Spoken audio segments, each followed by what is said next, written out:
இந்தியாவின் நட்பு நாடான வங்கதேசம் கலவர பூமியாகியிருக்கிறது.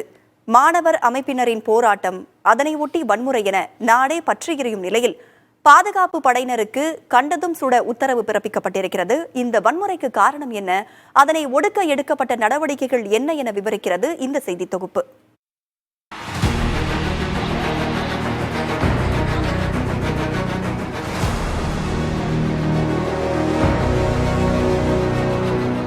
இந்தியாவின் அண்டை நாடுகளில் ஒன்றான வங்கதேசத்தில் மாணவர் அமைப்பினரின் போராட்டம் மிகப்பெரிய கலவரமாக வெடித்திருக்கிறது.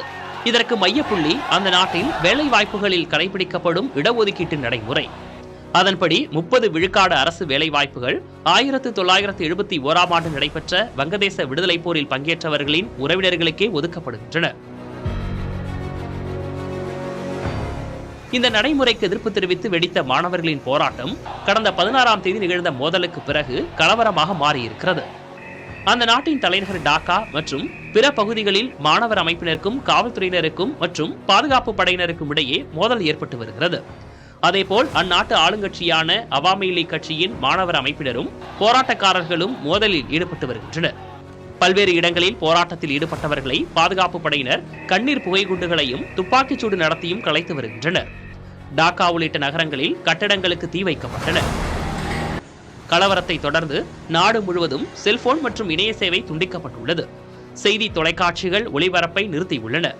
கலவரத்தில் இதுவரை 100க்கும் மேற்பட்டவர்கள் உயிரிழந்துள்ள நிலையில் 1000க்கும் மேற்பட்டவர்கள் காயமடைந்துள்ளனர்.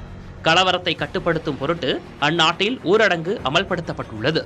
மேலும் கடுமையான சூழலில் கும்பல் மீது துப்பாக்கிச்சூடு நடத்த பாதுகாப்பு படையினருக்கு அதிகாரம் வழங்கப்பட்டிருக்கிறது.